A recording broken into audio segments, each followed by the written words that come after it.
হ্যাঁ ওগুলো তারা তুললো নাইনি, তুলিয়া তারা রাস্তা বানাই লইল। আমরা হইলে দয়া গেলে আবার রাস্তা দিব দিল না।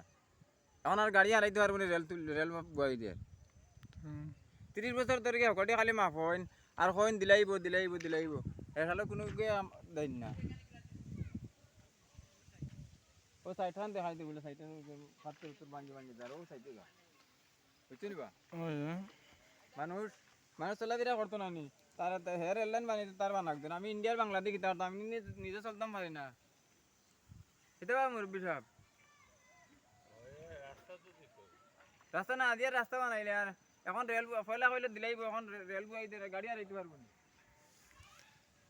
এখন তোমার মন্তব্য আমি ভিডিও করি আর হ্যাঁ ওই যে তারা রাস্তা কাটি রাস্তা বানাইলো, আমরা সলিঙ্গর রাস্তা তারা কাটিয়া তুললো, আমরা যাতায়াত করতাম না। এজন মানুষ মরে গেলে, এজন মানুষ মরলে 4জন মানুষের বইয়ালিয়া যাইতে আমরা কোনো রাস্তা নাই। এখন বৃদ্ধ মানুষ উঠবো গিলা, মহিলাদেরকে তুলবাই গিলা, মহিলাদের উঠতে পারতো না, অত উঁচা রাস্তা। এটা আমরা ফলা হইলো হিন্দিয়া হইলো আমরা রাস্তা করে দিলাইব, দিল না। দয়া সাইডে রাস্তা করে দিল না তারা।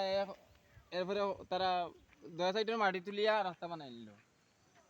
আমরা টিএনের কাছে অভিযোগ দিয়ার আর আপনারাও দেখবা আমরা অবস্থাটা দেখবা, দেখিয়া আমরা এই যে আমরা অবহেলিত মানুষ হিসাবে বাস করি আনি না, গরু ছাগল হিসাবে বাস করি আপনারা দেখবা।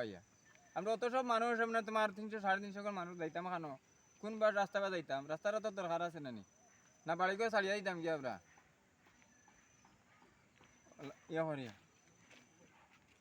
বলে সাইড হান তারা রাস্তার সাইড ছাড়িয়ে তুললো ওখানে মগজ খারাপ তো হয়ে গেছে অন্য।